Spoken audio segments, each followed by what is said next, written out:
25 সালের Nobel prize পেলেন মারিয়া Corina Machado.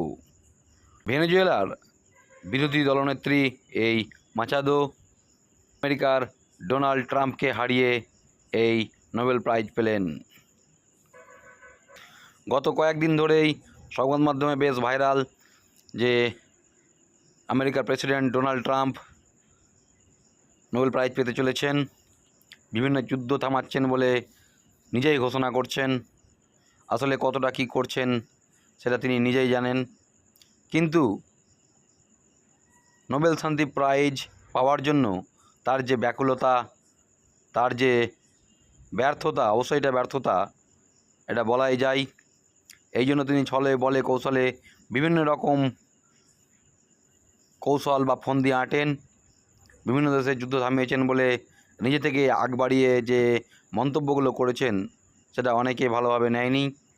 বিশেষ করে আমাদের দেশের সাথে অর্থাৎ ভারতের সাথে পাকিস্তানের যে যুদ্ধ, সেখানে তিনি যে আগ বাড়িয়ে কথাগুলো বলেছেন সেটা মোটেই ভারত ভালোভাবে নেয়নি।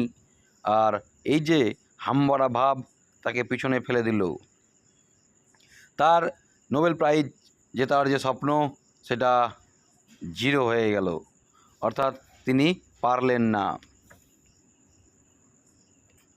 আমরা একটা ছবিতে দেখেছিলাম কয়েকদিন আগে, ইসরায়েলের প্রধানমন্ত্রী নেতানিয়াহু একটা নোবেল প্রাইজ তুলে দিচ্ছেন প্রেসিডেন্ট ট্রাম্পকে, এরকম একটা ছবি ভাইরাল হয়েছিল, কিন্তু সেটা ছবিই থেকে গেল এআইয়ের দৌলতে, আর স্বপ্ন পূরণ হলো না, সত্যিটা আর পূরণ হলো না।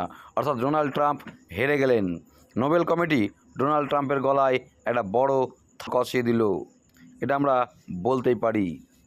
অন্যদিকে মারিনা করিনা মাচাদো এই নোবেল প্রাইজটা উৎসর্গ করেছেন ভেনেজুয়েলার মানুষদের প্রতি এবং ডোনাল্ড ট্রাম্পের প্রতি, যেটা তার কাটা গায়ে নুনের ছিটার মতো।